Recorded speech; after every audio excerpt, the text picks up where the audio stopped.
Hello everyone, Gainer here from Property Made Simple, and welcome to our new video series, which is Interesting Discovery. So what's so interesting today, right? So recently someone actually shared with me a Facebook post, and this Facebook post, if I can read through the statistics, it actually got around 381 shares, 241 likes and 89 comments, right? This is wow. I mean, I have written so many posts, but I also didn't get so much of comments, shares and likes, right? And I was very interested. I clicked to the link to go and see about the post, and what I really read is, I really find that this person has written something really very good, which I will drop the link somewhere in the video comments, somewhere you can take a look. So what is this post all about? Now, basically, I just want to break it down so that you can understand. So basically, this person actually shared about the unseen costs about upgrading, right?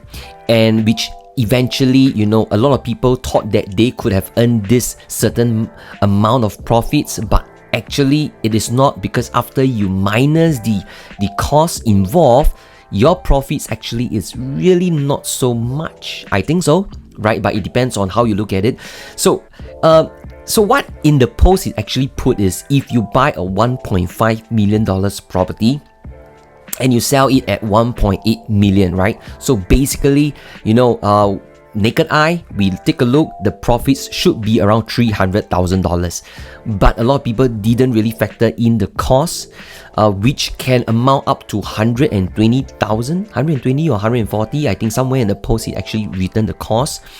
The cost involved can be like stamp duties, legal fees, the agent commission for the selling, and also the stamp duties. Did I mention that? Legal fees, yeah, and yeah, stuff like that. So when you add up everything, it actually can amount up to he also added the renovation cost. So everything, when you add up, it will be around $120,000 of cost, right? 120 to 140. So eventually the profits actually is left with 160, because 300,000 you minus your unseen costs, that is probably up to $140,000. So it's actually your profits remaining can be left with $160,000, your profits, and that is only if you are able to sell your property at $1.8 million. So I think this is really a very good Facebook post, right? Because he actually breaks it down. He actually shared the way how he feel, and I think a lot of people, a lot of buyers out there, probably they also felt this is a good post, and that's why he gathered so many comments, likes and shares, right? And you can probably take a look at that post, because I will drop the link somewhere.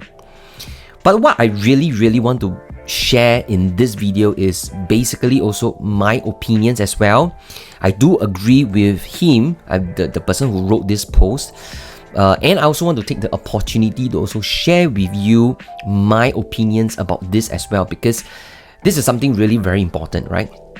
So basically what I want to share is that, because that post mentioned about the unseen cost of upgrading, but I think apart from this, we also have to understand the opportunity cost of not upgrading if we really do so, right? So it's really a balance of how you look at things. And that's why today in this video, I want to share with you 3 steps, right? How you're able to progress from whether you want to understand whether should you upgrade to eventually choosing the right property, right? So I want to share with you 3 steps that you need to, go through, so that at least when you want to make a decision that you want to upgrade, I think that will be a good way of how we can start things off, right?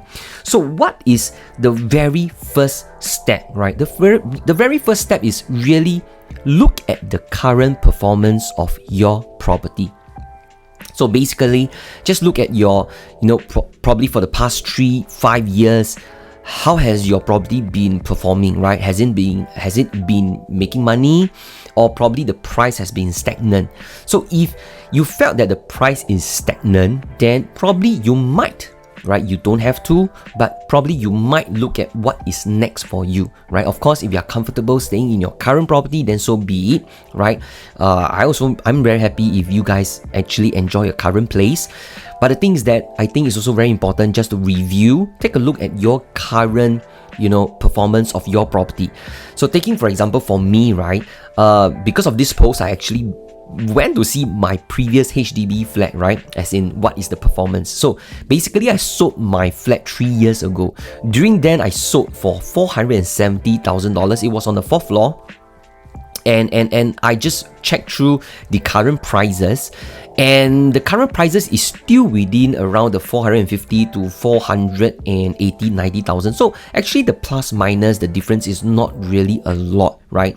And that's why, when I look at that, basically I'm just looking at the performance. If I continue to stay in my HDB, right, the performance will probably still be there. So it really depends. But so first thing first, look at the current performance of your property, and from then understand whether is there any growth, movement, up or down, or actually is stagnant.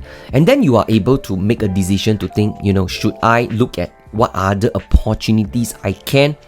Maybe I can upgrade, maybe I can buy, another property investments, stuff like that. So I think it's good to really look at the current performance of your property. Okay, so what is the second thing? The second thing is what the post actually mentioned, which is you need to understand your costs involved. So basically, if you want to upgrade to a property and you felt that the cost involved can be around $100,000, so meaning to say, if you want to buy a $1.3 million property, so there are costs involved: stamp duty, renovation, future agent costs of, commission, stuff like that. So, and if you work it out around $100,000, that makes it your break even would be $1.4 million, right? So, if you buy a 1.3 million and your break even, you add the cost 100,000, your break even will be $1.4 million. Now, at this juncture, I also have to highlight some things. Some people or some buyers actually, they don't really think that, I want to make money. They felt that if I can buy a property, renovate, my whole family can stay and be very happy about it for the next 5 to 10 years, or probably 15 years, and they can sell at break even, which is 1.4. They are happy because it's also an upgrade of lifestyle. So at the end of the day, it really depends on you. But of course, having said that, many upgraders, although they say that at least they break even, but they also want to have some profits, right? So I think this is really what we also want, because you have been staying in the property for the past 10 years, 15 years, and not making a single cent also can be a little bit sad, right? So, and which comes to the very third step. The very third step is, how are you able to identify if that property you are going to buy for upgrade or invest is a good purchase? Which boils down to, two things which I want to share with you. How are you able to at least know that what you're buying is a good buy? At least you can break even, right? So today I will share with you 2 tips out of this third step. The first tip is, you need to check the property that you're buying surrounding areas, right? Are there any future land that, for government land sales? Because if those land will be bidded, it will be more expensive, right? So when the land prices, land costs around the property that you're buying is getting more and more expensive, it will also help to bring up the prices of your property that you bought to another level. How much more, we don't know, but at least, you would be feeling much safer because you are not the most cheapest, right? Because other areas are getting more and more expensive. So generally, it will push up the price a little.